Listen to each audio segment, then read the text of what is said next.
வணக்கம். மதிமுகம் செய்திகள். இன்றைய முக்கிய நிகழ்வுகளை பார்ப்பதற்கு முன்பாக தலைப்புச் செய்திகளை பார்க்கலாம். பாஜகவுடன் கூட்டணியை முறித்துக் கொள்வதாக அதிமுக தலைமை அறிவிப்பு. அதிமுக அறிவிப்புக்கு தொண்டர்கள் பட்டாசு வெடித்து கொண்டாட்டம். தமிழகத்திற்கு தண்ணீர் திறப்பது கடினம் என கர்நாடக துணை முதலமைச்சர் டி.கே. சிவக்குமார் திட்டவட்டம். உச்சநீதிமன்ற உத்தரவை கர்நாடகா பின்பற்றி ஆக வேண்டும் என அமைச்சர் துரைமுருகன் பேட்டி. சென்னை நெல்லை வந்தே பாரத் ரயில் கோவில்பட்டியில் நின்று செல்ல வேண்டும். மதிமுக சார்பில் துரை வைகோ தலைமையில் ஆர்ப்பாட்டம். சந்திரபாபு நாயுடுவின் மனுவை அவசரமாக விசாரிக்க உச்சநீதிமன்றம் மறுப்பு. நீதிமன்ற காவல் அக்டோபர் 5 வரை நீட்டித்து விஜயவாடா நீதிமன்றம் உத்தரவு. எடப்பாடி பழனிசாமிக்கு எதிரான டெண்டர் முறைகேடு வழக்கை அக்டோபர் 17க்கு ஒத்திவைப்பு. அனைத்து எதிர்க்கட்சி தலைவர்களும் இதுபோன்று வழக்கு எதிர்கொள்வதாக உச்சநீதிமன்றம் கருத்து.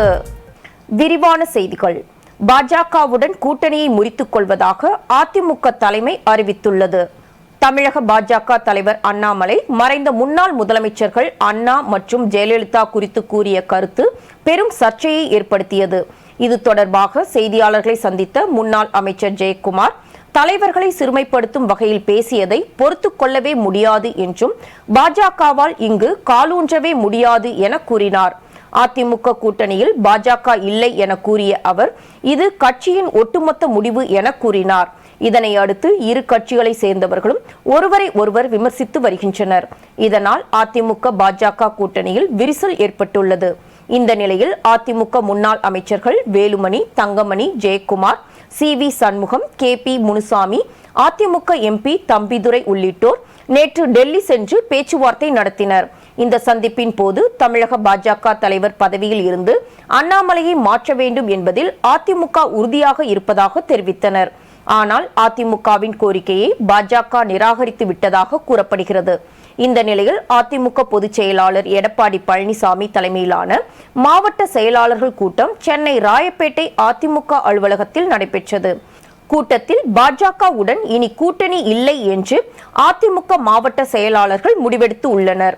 இது தொடர்பான தீர்மானத்தை முன்னாள் அமைச்சர் ஜெயக்குமார் முன்மொழிந்துள்ளதாகவும் மாவட்ட செயலாளர்கள் கூட்டத்தில் 100க்கு 100% ஏகமனதாக அந்த தீர்மானம் நிறைவேற்றப்பட்டதாக தகவல் வெளியாகியுள்ளது.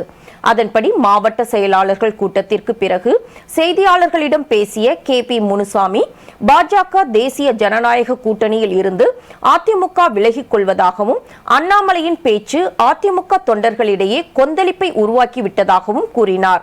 2024ஆம் ஆண்டு தேர்தலில் மற்ற கட்சிகளோடு கூட்டணி அமைத்து அதிமுக போட்டியிடும் என தெரிவித்த அவர் இபிஎஸ் தலைமையில் நாடாளுமன்ற தேர்தல் கூட்டணி உருவாக்கப்படும் என கூறினார்.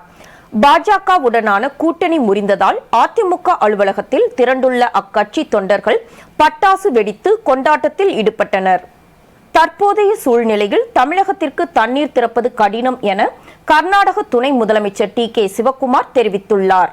காவிரி ஆற்றில் இருந்து தமிழகத்திற்கு தண்ணீர் திறக்க கர்நாடக அரசு தொடர்ந்து எதிர்ப்பு தெரிவித்து வருகிறது. இதனை அடுத்து காவிரி மேலாண்மை ஆணையத்தை தமிழக அரசு நாடியதை தொடர்ந்து தமிழகத்திற்கு வினாடிக்கு 5000 கன அடி நீர் தண்ணீர் திறந்துவிட காவிரி மேலாண்மை ஆணையம் உத்தரவிட்டது. ஆனால் காவிரி மேலாண்மை ஆணையத்தின் உத்தரவை பின்பற்றாத கர்நாடக அரசு தண்ணீர் திறந்துவிட மறுப்பு தெரிவித்துள்ளது.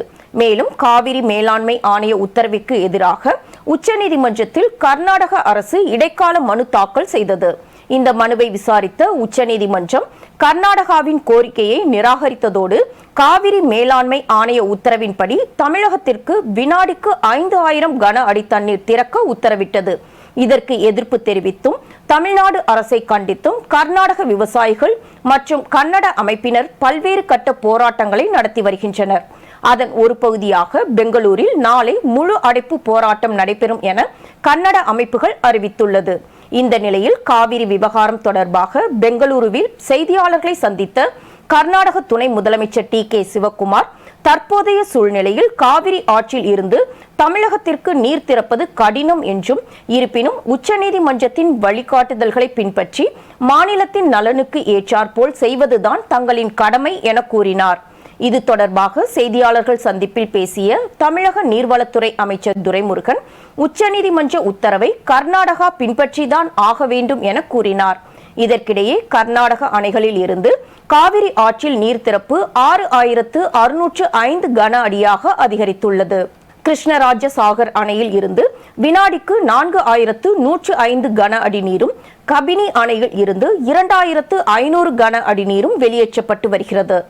தூத்துக்குடி மாவட்டம் கோவில்பட்டி ரயில் நிலையத்தில் வந்தே பாரத் ரயில் நின்று செல்ல வலியுறுத்தி மதிமுக சார்பில் அக்கட்சியின் முதன்மை செயலாளர் துரை வைகோ தலைமையில் ஆர்ப்பாட்டம் நடைபெற்றது. சென்னை எழும்பூர் திருநெல்வேலி இடையே புதிய வந்தே பாரத் விரைவு ரயிலை பிரதமர் மோடி நேற்று தொடங்கி வைத்தார். இந்த அதிவிரைவு ரயில் விருதுநகர், மதுரை, திண்டுக்கல், திருச்சி, விழுப்புரம் ஆகிய ரயில் நிலையங்களில் நின்று செல்லும் என தெரிவிக்கப்பட்டுள்ளது. இந்த நிலையில் சென்னை நெல்லை வந்தே பாரத் ரயில் கோவில்பட்டியில் நின்று செல்ல வேண்டும் என மதிமுக கோரிக்கை விடுத்துள்ளது. இதனை வலியுறுத்தி வந்தே பாரத் ரயிலை கோவில்பட்டியில் நிறுத்தக் கோரி மதிமுக சார்பில் அக்கட்சியின் முதன்மை செயலாளர் துரை வைகோ தலைமையில் ஆர்ப்பாட்டம் நடைபெற்றது. சிறையில் அடைக்கப்பட்டுள்ள சந்திரபாபு நாயுடுவின் மனுவை அவசரமாக விசாரிக்க உச்சநீதிமன்றம் மறுப்பு தெரிவித்துள்ளது. ஆந்திராவில் சந்திரபாபு நாயுடு ஆட்சி காலத்தில் 2019ஆம் ஆண்டு சிமெண்ட்ஸ் நிறுவனத்துடன் ஒப்பந்தம் செய்தபோது 317 கோடி ரூபாய் ஊழல் நடந்ததாக புகார் எழுந்தது. திறன் மேம்பாட்டு துறையில் ஊழல் நடந்திருப்பதாக கூறி அவரை ஆந்திர போலீசார் கைது செய்தனர்.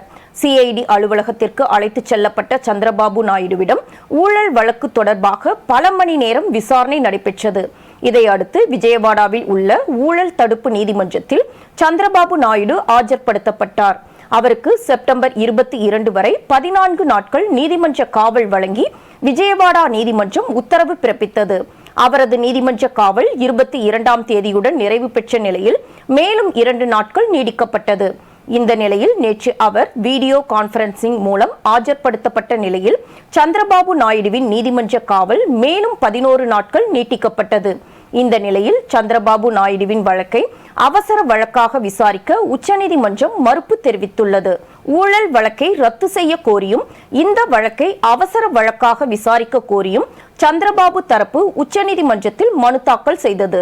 ஆனால் சந்திரபாபு நாயுடுவின் வழக்கை அவசர வழக்காக விசாரிக்க உச்சநீதிமன்றம் மறுப்பு தெரிவித்துவிட்டது. திறன் மேம்பாட்டு நிதி மோசடி வழக்கை ரத்து செய்ய கோரிய மனுவை மீண்டும் முறையிடவும் அறிவுறுத்தியுள்ளது. எடப்பாடி பழனிசாமிக்கு எதிரான டெண்டர் முறைகேடு வழக்கை அக்டோபர் 17ஆம் தேதிக்கு உச்சநீதிமன்றம் ஒத்திவைத்து உத்தரவிட்டது. முன்னாள் தமிழ்நாடு முதலமைச்சரும் அதிமுக பொதுச் செயலாளருமான எடப்பாடி பழனிசாமி கடந்த அதிமுக ஆட்சி காலத்தில் நெடுஞ்சாலைத்துறையில் டெண்டர் பெறப்பட்ட விவகாரத்தில் சுமார் 4800 கோடி அளவுக்கு ஊழல் செய்ததாக புகார் எழுந்தது. இது குறித்து திமுக அமைப்பு செயலாளர் RS பாரதி சென்னை உயர்நீதிமன்றத்தில் வழக்கு தொடுத்தார். இந்த வழக்கை விசாரித்த சென்னை உயர்நீதிமன்றம் எடப்பாடி பழனிசாமிக்கு எதிராக விசாரணை நடத்த உத்தரவிட்டது. அத்துடன் சிபிஐ விசாரணைக்கு எதிராக உச்சநீதிமன்றத்தில் எடப்பாடி பழனிசாமி வழக்கு தாக்கல் செய்த நிலையில் உச்சநீதிமன்றம் அந்த வழக்கை ரத்து செய்தது. பின்னர் மீண்டும் இந்த வழக்கை சென்னை உயர்நீதிமன்றம் விசாரிக்க அனுமதி அளித்தது. லஞ்ச ஒழிப்புத்துறை சார்பில் எடப்பாடி பழனிசாமி மீது குற்றமில்லை என 2018ஆம் ஆண்டு சமர்ப்பிக்கப்பட்ட முதற்கட்ட விசாரணை அறிக்கையை லஞ்ச ஒழிப்புத்துறை ஆணையர் ஏற்காமல் மீண்டும் விசாரணை நடத்த உள்ளதாக தெரிவிக்கப்பட்டது. அதன்படி லஞ்ச ஒழிப்புத்துறையின் ஆரம்ப கட்ட விசாரணையின் அடிப்படையில் இந்த வழக்கை முடித்து வைக்க வேண்டும் என்று எடப்பாடி பழனிசாமி தரப்பில் வாதிடப்பட்டது.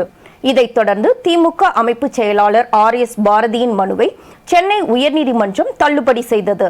ஆட்சி மாற்றம் காரணமாக எடப்பாடி பழனிசாமிக்கு எதிரான டெண்டர் முறைகேடு வழக்கில் புதிய விசாரணை தேவையில்லை என்றும் சென்னை உயர்நீதிமன்றம் கூறியது.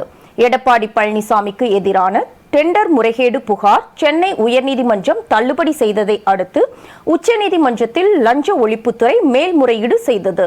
அதன்படி இன்று விசாரணைக்கு வந்த இந்த வழக்கில் நாடு முழுவதிலும் உள்ள எதிர்க்கட்சி தலைவர்கள் அனைவரும் வழக்குகளை எதிர்கொள்கிறார்கள் என தெரிவித்த உச்சநீதிமன்றம் ஆளும் கட்சியினர் யாரும் வழக்குகளை சந்திப்பதில்லை என கருத்து தெரிவித்துள்ளது.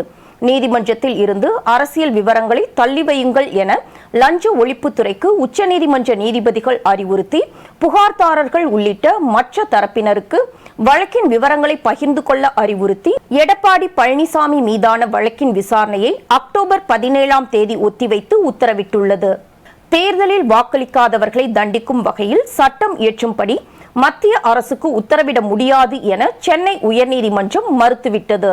சென்னை அண்ணா நகரை சேர்ந்த குமரேஸ் என்பவர் தாக்கல் செய்த மனுவில் உலகின் மிகப்பெரிய ஜனநாயக நாடாக கருதப்படும் இந்தியாவில் நாடாளுமன்ற தேர்தல்களின் போது 70% வாக்குப்பதிவை கூட தாண்டுவதில்லை எனவும் 1000 கோடி ரூபாய்க்கு மேல் செலவழித்து தேர்தல்கள் நடத்தும் போது ஒவ்வொரு குடிமகனும் வாக்களிக்க வேண்டும் என கூறியுள்ளார். கிராமப்புறங்களில் பெரும்பான்மை மக்கள் வாக்களிக்கும் நிலையில் ஜனநாயக கடமையை ஆற்றாத நகர்ப்புற மக்கள் அரசின் பலன்கள் சலுகைகளை அனுபவிப்பதாக குற்றம் சாட்டியுள்ளார். தேர்தல்களில் வாக்களிப்பதை கட்டாயமாக்குவதுடன் வாக்களிக்காதவர்களை தண்டிக்கும் வகையில் சட்டம் இயற்ற ஒன்றிய அரசுக்கு உத்தரவிட வேண்டும் எனவும் மனுவில் கோரியிருந்தார். இந்த வழக்கு தலைமை நீதிபதி கங்கா பூர்வாலா மற்றும் நீதிபதி ஆதி கேசவலு அமர்வில் விசாரணைக்கு வந்தபோது ஏற்கனவே இது சம்பந்தமாக நாடாளுமன்றத்தில் அறிமுகம் செய்யப்பட்ட தனிநபர் மசோதா நிராகரிக்கப்பட்டு விட்டதாக ஒன்றிய அரசின் கூடுதல் சொலிசிட்டர் ஜெனரல் ARL சுந்தரேசன் தெரிவித்தார். வாக்களிப்பது தனிநபர்களின் தனிப்பட்ட சுதந்திரம் என தமிழக அரசு பிளீடர் முத்துக்குமார் தெரிவித்தார். இதையடுத்து குறிப்பிட்ட வகையில் சட்டம் இயற்றும்படி ஒன்றிய அரசுக்கு உத்தரவிட முடியாது எனவும் அதற்கு தங்களுக்கு அதிகாரம் இல்லை எனவும் தெரிவித்த நீதிபதிகள் வழக்கை முடித்து உத்தரவிட்டனர். தமிழில் இறைவனை பாடி வழிபடும் நோக்கில் ஓதுவார் நியமிக்கப்பட்டுள்ளதாக அமைச்சர் சேகர் பாபு தெரிவித்தார். இந்து சமய அறநிலையத்துறையின் நேரடி நியமனம் மூலம் தேர்வு செய்யப்பட்டுள்ள 5 பெண் ஓதுவார்கள் உட்பட மொத்தம் 15 ஓதுவார்களுக்கு பணி நியமன ஆணையை அமைச்சர் சேகர் பாபு வழங்கினார். இதையடுத்து செய்தியாளர்களை சந்தித்த அமைச்சர் சேகர் பாபு, ஆன்மீகத்தை வைத்து அரசியல் செய்ய நினைப்பவர்கள்தான் கோயில்களில் இருந்து இந்து சமய அறநிலையத்துறை வெளியேற வேண்டும் என்று சொல்லி வருவதாக குறிப்பிட்டார். தமிழில் இறைவனை பாடி வழிபடும் நோக்கில் ஓதுவார் நியமிக்கப்பட்டுள்ளதாக தெரிவித்த அவர், 2.5 வருட திமுக ஆட்சியில் 34 ஓதுவார்கள் பணி நியமனம் பெற்று மொத்தமாக 107 ஓதுவார்கள் தமிழகம் முழுவதும் பணியில் உள்ளதாக தெரிவித்தார். கோயிலிருந்து வெளியேறு என்பவர்கள் ஆன்மீகத்தை வைத்து அரசியல் செய்யலாம் என்று நினைப்பவர்கள், அவர்களுக்கு இப்பொழுது அந்த வாய்ப்பு இல்லாமல் போனதால் தான் இது திராவிட மாடல் அரசு முழுக்க மாண்புமிகு தமிழக முதல்வர் அவர்கள் ஆன்மீகம், பக்தர்கள், இறை என்பர்கள், அர்ச்சகர்கள், ஊழியர்கள் அனைவரையும் ஒரு சேர அரவணைத்து அனைவருடைய நலனை காப்பதால் அவர்களுடைய எண்ணங்கள் ஈடேறாததால் தான் இப்படி திருக்கோயிலிருந்து அரசு வெளியேற வேண்டும் என்று தொடர்ந்து கூறிக்கொண்டு வருகின்றார்கள். முந்தைய காலகட்டங்களை விட தற்போது காலகட்டம் சிறப்போடு இந்த ஆட்சியில் இந்து சமய அறநிலையத்துறை செயல்படுகிறது என்பதை மனசாட்சி உள்ளவர்கள் யாரும் மறுக்க மாட்டார்கள். இந்தியாவின் வளர்ச்சி பணிகளை காங்கிரஸ் கட்சியால் ஜீரணிக்க முடியவில்லை என பிரதமர் மோடி தெரிவித்துள்ளார். மத்திய பிரதேச மாநிலம் போபால் நகரில் நடந்த தேர்தல் பிரச்சார கூட்டத்தில் கலந்து கொண்டு பேசிய பிரதமர் மோடி, காங்கிரசார் டிஜிட்டல் வழியேயான பரிமாற்றங்களை எதிர்ப்பதாக குற்றம் சாட்டினார். இந்தியாவின் வளர்ச்சி பணிகளை காங்கிரசால் ஜீரணிக்க முடியவில்லை என்றும் நாடு வளர்ச்சி பெற வேண்டும் என்று அவர்கள் விரும்பவில்லை எனவும் தெரிவித்தார். நெல்லை சென்னை வந்தே பாரத் ரயில் சேவையை கன்னியாகுமரி வரை நீட்டிக்க வேண்டும் என பிரதமர் மோடிக்கு ஓ பன்னீர்செல்வம் கடிதம் எழுதியுள்ளார். முன்னாள் முதலமைச்சர் ஓ பன்னீர்செல்வம் எழுதிய கடிதத்தில் நெல்லை சென்னை, சென்னை விஜயவாடா இடையே 2 புதிய ரயில்கள் உட்பட நாடு முழுவதும் 9 வந்தே பாரத் ரயில் சேவைகளை தொடங்கி வைத்ததற்காக பிரதமர் மோடிக்கு நன்றி தெரிவித்துள்ளார். சென்னை எழும்பூர் நெல்லை இடையே வந்தே பாரத் எக்ஸ்பிரஸ் ரயில் இயக்கப்படுவதால் பயண நேரம் தற்போது 8 மணி நேரத்திற்கும் குறைவாக உள்ளதால் தென் தமிழக மக்களுக்கு பெரும் நிம்மதி கிடைத்துள்ளதாக குறிப்பிட்டுள்ள அவர், இந்த ரயிலை கன்னியாகுமரி வரை நீட்டிக்க வேண்டும் என்று தென் தமிழக மக்கள் விரும்புவதாக வேண்டுகோள் விடுத்துள்ளார். எனவே வந்தே பாரத் விரைவு ரயிலை கன்னியாகுமரி வரை நீட்டிக்க சம்பந்தப்பட்ட ரயில்வே அதிகாரிகளுக்கு தேவையான அறிவுரைகளை வழங்குமாறு ஓ பன்னீர்செல்வம் தமது கடிதத்தில் கேட்டுக்கொண்டுள்ளார். முதல்வரின் அறிவிப்பு உடல் உறுப்பு தானம் குறித்த விழிப்புணர்வை பரவலாக்கும் என்று கமல்ஹாசன் தெரிவித்துள்ளார். இது தொடர்பாக மக்கள் நீதி மய்யம் தலைவரும் நடிகருமான கமல்ஹாசன் வெளியிட்டுள்ள பதிவில், பிரியத்திற்குரிய குடும்ப உறுப்பினர் மூளைச்சாவு அடைந்த துயர நிலையிலும் அவரது உடல் உறுப்புகளை தானம் செய்து பிற உயிர்களை காக்க முன்வருவது மகத்தான தியாகம் என நிகழ்ச்சி தெரிவித்துள்ளார். இந்த தியாகத்தை போற்றிடும் வகையில் உடல் உறுப்பு தானம் வழங்குவோரின் இறுதிச் சடங்கு அரசு மரியாதையுடன் மேற்கொள்ளப்படும் எனும் முதல்வரின் அறிவிப்பை வரவேற்று பாராட்டியுள்ள அவர், இந்த அறிவிப்பு உடல் உறுப்பு தானம் குறித்த விழிப்புணர்வை பரவலாக்கும் என குறிப்பிட்டுள்ளார். மின் கட்டண உயர்வை குறைக்க வேண்டும் என தமிழ்நாடு சிறு தொழில் சோப் மற்றும் டிடர்ஜென்ட் உற்பத்தியாளர் சங்கத்தினர் வலியுறுத்தியுள்ளனர். சென்னை கோயம்பேட்டில் உள்ள தனியார் நட்சத்திர விடுதியில் தமிழ்நாடு சிறு தொழில் சோப் மற்றும் டிடர்ஜென்ட் உற்பத்தியாளர் சங்கத்தின் 60ஆம் ஆண்டு பொதுக்குழு கூட்டம் நடைபெற்றது.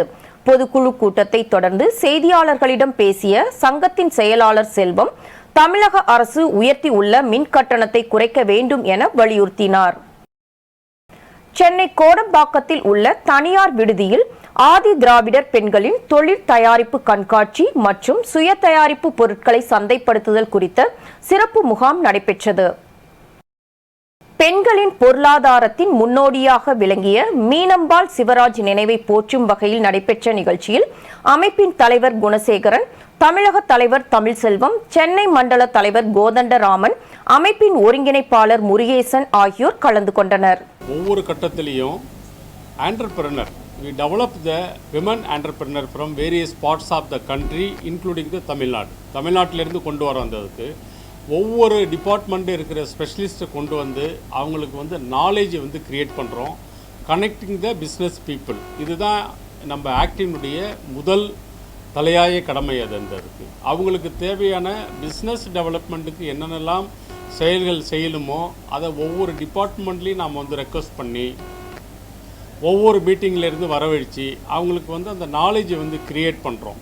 இன்றைக்கி வந்து வேரியஸ் ஸ்பாட்ஸ்லேருந்து வந்திருக்கிறாங்க தமிழ்நாட்டிலேருந்து விமன் என்டர்பிரினர்.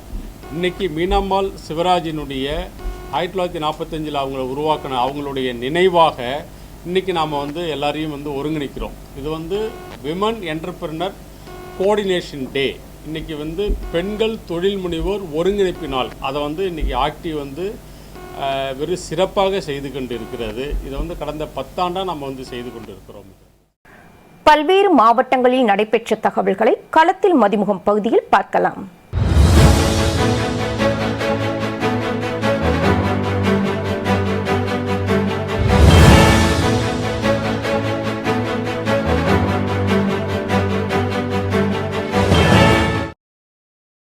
வாலஜா அருகே குடியிருப்புகள் மத்தியில் சாலையில் தேங்கி கிடக்கும் கழிவுநீரை வெளியேற்ற உரிய நடவடிக்கை எடுக்க வேண்டுமென அப்பகுதியினர் கோரிக்கை விடுத்துள்ளனர்.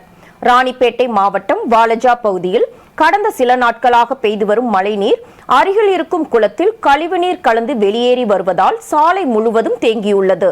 இதனால் துர்நாற்றம் வீசியதோடு தொற்று நோய் ஏற்படும் அபாயம் உள்ளதால் பொதுமக்கள் வேதனை தெரிவித்து வருகின்றனர். இந்த அவல நிலையை குறித்து நகராட்சி நிர்வாகத்திடம் பலமுறை புகாராக தெரிவித்தும் இதுவரை அரசு எந்த ஒரு நடவடிக்கையும் எடுக்கப்படவில்லை என கூறப்படுகிறது.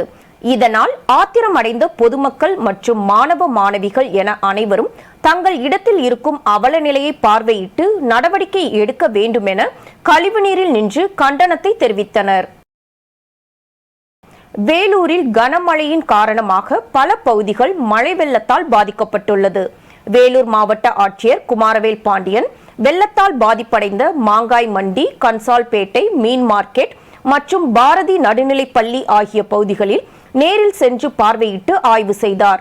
மழைநீரை வெளியேற்றுவது குறித்தும் இதனால் மக்கள் பாதிப்பு ஏற்படாத வகையில் எடுக்க வேண்டிய நடவடிக்கைகள் குறித்தும் அதிகாரிகளுக்கு கூறினார். பின்னர் மாவட்ட ஆட்சியர் குமாரவேல் பாண்டியன் வேலூர் சாரதி மாளிகையில் உள்ள தீபம் கோஆப்டெக்ஸில் தீபாவளி விற்பனையை குத்துவிளக்கேற்றி துவங்கி வைத்து முதல் விற்பனையை துவக்கினார்.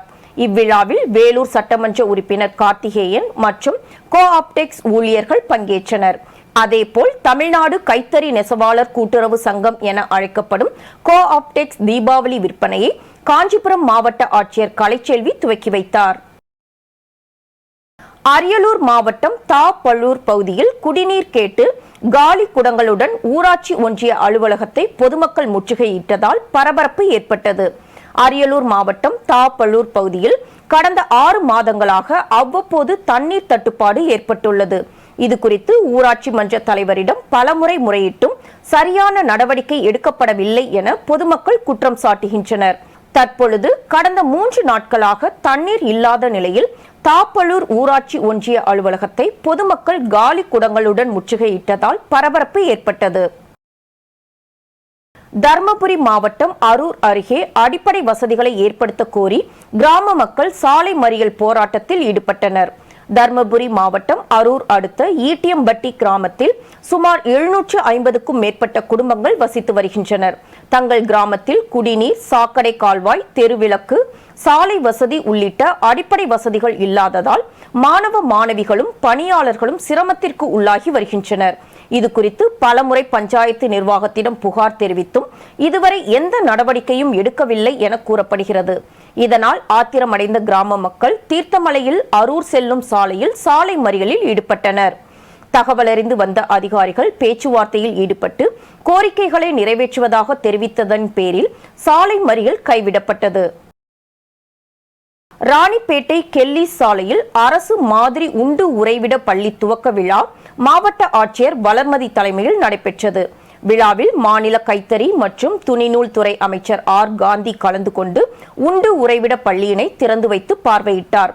பின்னர் மாணவர்களின் மத்தியில் பேசிய அமைச்சர் ஆர் காந்தி, தமிழக அரசு பல்வேறு திட்டங்களை கொண்டு வந்து கல்விக்கு முக்கியத்துவம் கொடுத்து மாணவர்களுடைய முன்னேற்றத்திற்கு பல திட்டங்களை செயல்படுத்தி வருகிறது எனவும், ஆகவே இந்த மாணவ பருவத்தில் கல்விக்கு முக்கியத்துவம் கொடுத்து படித்தால் வாழ்க்கையில் முன்னேற்றத்தை காணலாம் என தெரிவித்தார். இந்நிகழ்ச்சியில் ஆற்காடு சட்டமன்ற உறுப்பினர் ஈஸ்வரப்பன், ராணிப்பேட்டை நகரமன்ற தலைவி சுஜாதா வினோத், துணைத் தலைவர் ரமேஷ் கருணா, மாவட்ட முதன்மை கல்வி அலுவலர் என பலர் கலந்து கொண்டனர். அரியலூர் மாவட்டத்தில் கிராமப்புற சாலை பலப்படுத்துதல் மற்றும் மேம்படுத்தும் பணியினை போக்குவரத்து துறை அமைச்சர் சிவசங்கர் துவக்கி வைத்தார். இந்நிகழ்ச்சிகள் மாவட்ட ஆட்சித்தலைவர் ஆனிமேரி ஸ்வர்ணா தலைமையில் நடைபெற்றது. அரியலூர் மாவட்டம் ராமியபுரம் முதல் பொட்டவெளி, இரும்புலிக்குறிச்சி முதல் பாளையக்குடி வரை, உஞ்சினி முதல் வாரியங்காவல் வரை, செந்துறை முதல் மாத்தூர் வரை ஆகிய சாலை மேம்படுத்துதல் பணிகளின் துவக்க நிகழ்ச்சி நடைபெற்றது. இந்நிகழ்ச்சியில் உடையார்பாளையம் வருவாய் கோட்டாட்சியர், ஊராட்சி மன்ற தலைவர்கள், உள்ளாட்சி பிரதிநிதிகள் மற்றும் அரசு அலுவலர்கள் உள்ளிட்ட பலர் கலந்து கொண்டனர். திருவண்ணாமலை மாவட்டத்தில் துக்க வீட்டில் மின்சார குளிரூட்டும் பெட்டி மீது விழுந்து அழுத 15 பெண்கள் மீது மின்சாரம் தாக்கி தூக்கி வீசப்பட்ட சம்பவம் பரபரப்பை ஏற்படுத்தியுள்ளது. திருவண்ணாமலை மாவட்டம் சேத்துப்பட்டு அடுத்த தத்தனூர் கிராமத்தில் துக்க நிகழ்ச்சியில் கலந்து கொண்ட உறவினர்கள் உடல் வைக்கப்பட்டிருந்த மின்சார குளிரூட்டும் பெட்டியை தொட்டு கதறி அழுத போது மின்சாரம் தாக்கி 15 பெண்கள் தூக்கி வீசப்பட்டனர். அருகில் இருந்தவர்கள் உடனடியாக மின்சாரத்தை துண்டித்து படுகாயம் அடைந்தவர்களை மீட்டு சேத்துப்பட்டு அரசு மருத்துவமனையில் சிகிச்சைக்காக அனுமதித்தனர்.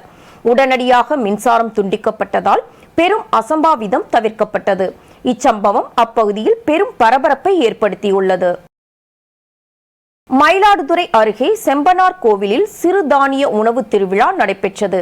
மயிலாடுதுறை மாவட்டம் செம்பனார் கோவிலில் உள்ள கலைமகள் தனியார் கல்லூரியில் சிறுதானிய உணவு திருவிழா கொண்டாடப்பட்டது.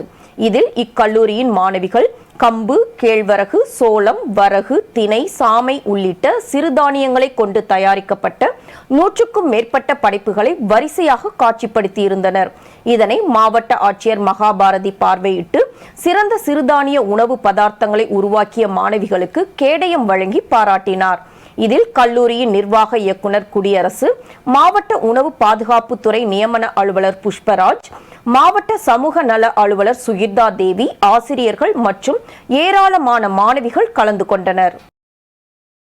வேலூர் மாவட்டம் குடியாத்தத்தில் வீட்டின் மண் சுவர் இடிந்து விழுந்ததில் பெண் ஒருவர் உயிரிழந்த சம்பவம் சோகத்தை ஏற்படுத்தியுள்ளது. வேலூர் மாவட்டம் குடியாத்தம் அடுத்த உப்பரப்பள்ளி கிராமத்தை சேர்ந்த கூலி தொழிலாளி விஜயன் என்பவரின் மனைவி ஞானாமாள் மீது வீட்டின் மண் சுவர் சரிந்து விழுந்ததில் அவர் சம்பவ இடத்திலேயே பரிதாபமாக உயிரிழந்தார். தகவல் அறிந்து வந்த குடியாத்தம் காவல்துறையினர் மற்றும் தீயணைப்பு துறையினர் உடலை மீட்டு பிரேத பரிசோதனைக்காக குடியாத்தம் அரசு மருத்துவமனைக்கு அனுப்பி வைத்தனர். விபத்து நடந்த இடத்தில் குடியாத்தம் திமுக எம்எல்ஏ அமலு மற்றும் ஒன்றிய தலைவர் சத்யானந்தம் மற்றும் கோட்டாட்சியர் வெங்கட்ராமன் ஆகியோர் நேரில் சென்று ஆய்வு செய்து விசாரணை மேற்கொண்டு வருகின்றனர். தொடர் மழையால் வீட்டின் மண் சுவர் இடிந்து விழுந்ததில் பெண் பலியான சம்பவம் கிராம மக்களிடையே பெரும் சோகத்தை ஏற்படுத்தியுள்ளது. கேலோ இந்தியா யூனிவர்சிட்டி கேம்ஸ் விளையாட்டுப் போட்டிகளை ஸ்ரீ கிருஷ்ணா ஸ்டேடியத்தில் நடத்த நிச்சயமாக முயற்சிகள் எடுக்கப்படும் என மத்திய விளையாட்டுத்துறை அமைச்சர் அனுராக் சிங் தாக்கூர் உறுதியளித்தார். கோவை மாவட்டம் உலகத்தரம் கொண்ட ஸ்ரீ கிருஷ்ணா ஸ்டேடியத்தின் துவக்க விழா நிகழ்ச்சி நடைபெற்றது. இந்த நிகழ்வில் சிறப்பு விருந்தினராக கலந்து கொண்ட மத்திய விளையாட்டுத்துறை அமைச்சர் அனுராக் சிங் தாக்கூர் ரிப்பன் வெட்டி மைதானத்தை துவக்கி வைத்தார். பின்னர் விழாவில் பேசிய அவர், கேலோ இந்தியா யூனிவர்சிட்டி கேம்ஸ் விளையாட்டுப் போட்டிகளை ஸ்ரீ கிருஷ்ணா ஸ்டேடியத்தில் நடத்த நிச்சயமாக முயற்சிகள் எடுக்கப்படும் என உறுதியளித்தார்.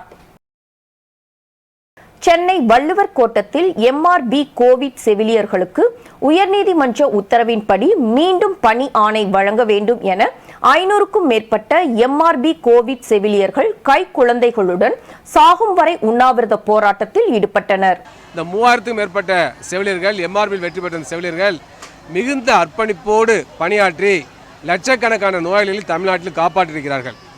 எனவே அந்த பணியாளர்களுக்கு, அந்த செவிலியர்களுக்கு பணி நிரந்தரம் வழங்குவோம் என்று திராவிட முன்னேற்ற கழகமும் தன்னுடைய தேர்தல் அறிக்கையில் வாக்குறுதியை கொடுத்திருக்கின்றது. எனவே அந்த அடிப்படையில் அவர்கள் பணி நிரந்தரம் வழங்கியிருக்க வேண்டும். ஆனால் கொரோனா முடிந்த பிறகு இந்த எம்ஆர்பி மூலமாக செலக்ட் ஆகி அதில் தேர்ச்சி பெற்று இடஒதுக்கீடு மூலமாக வந்த இந்த செவிலியர்களை பணி நீக்கம் செய்திருப்பது மனிதநேய செயல் அல்ல. இது மிகுந்த வருத்தத்தையும் வேதனை அளிக்கிறது. எனவே தமிழ்நாடு அரசு உடனடியாக மனிதநேய அடிப்படையில் இந்த எம்ஆர்பி மூலமாக செலக்டான எம்ஆர்பி தேர்வில் வெற்றி பெற்ற இடஒதுக்கீட்டை நடைமுறைப்படுத்தப்பட்டு பணியில் அமர்த்தப்பட்டு பணி நீக்கம் செய்யப்பட்ட இந்த செவிலியர்களுக்கு உடனடியாக ஒப்பந்த செவிலியர் என்ற அடிப்படையில் அவர்களை பணி நியமனம் செய்ய வேண்டும்.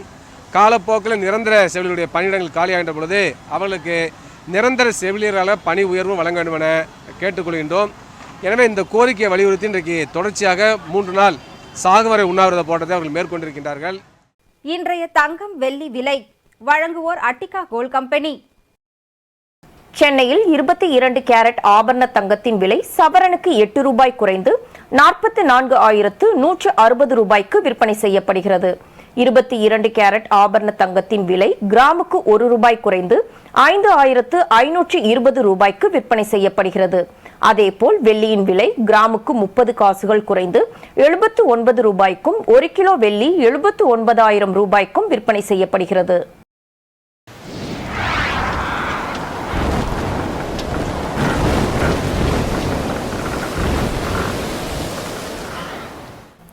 தமிழகத்தின் 10 மாவட்டங்களில் கனமழைக்கு வாய்ப்புள்ளதாக சென்னை வானிலை ஆய்வு மையம் தெரிவித்துள்ளது. இன்று தமிழகத்தின் 10 மாவட்டங்களில் கனமழைக்கு வாய்ப்புள்ளதாக சென்னை வானிலை ஆய்வு மையம் தெரிவித்துள்ளது. அதன்படி கோவை, சேலம், தருமபுரி, கிருஷ்ணகிரி, விழுப்புரம், திருவண்ணாமலை, செங்கல்பட்டு, காஞ்சிபுரம், ராணிப்பேட்டை, திருவள்ளூர் ஆகிய மாவட்டங்களில் கனமழைக்கு வாய்ப்புள்ளதாக தெரிவிக்கப்பட்டுள்ளது. அதேபோல் செப்டம்பர் 28, 29 ஆகிய நாட்களில் தமிழகத்தில் 9 மாவட்டங்களில் கனமழை பெய்ய வாய்ப்புள்ளதாக தெரிவிக்கப்பட்டுள்ளது. தமிழகம் மற்றும் புதுச்சேரியில் அக்டோபர் 1ஆம் தேதி வரை மிதமான மழைக்கு வாய்ப்புள்ளதாகவும் வானிலை ஆய்வு மையம் தெரிவித்துள்ளது. அமெரிக்காவில் கட்டப்பட்டு வரும் பிரம்மாண்டமான கோயில் அடுத்த மாதம் திறக்கப்பட உள்ளது. நியூ ஜெர்சியில் உள்ள ராபின்ஸ்வில்லில் அமெரிக்காவின் மிகப்பெரிய இந்து கோவிலான BAPS சுவாமி நாராயண் ஆசிரமம் உள்ளது.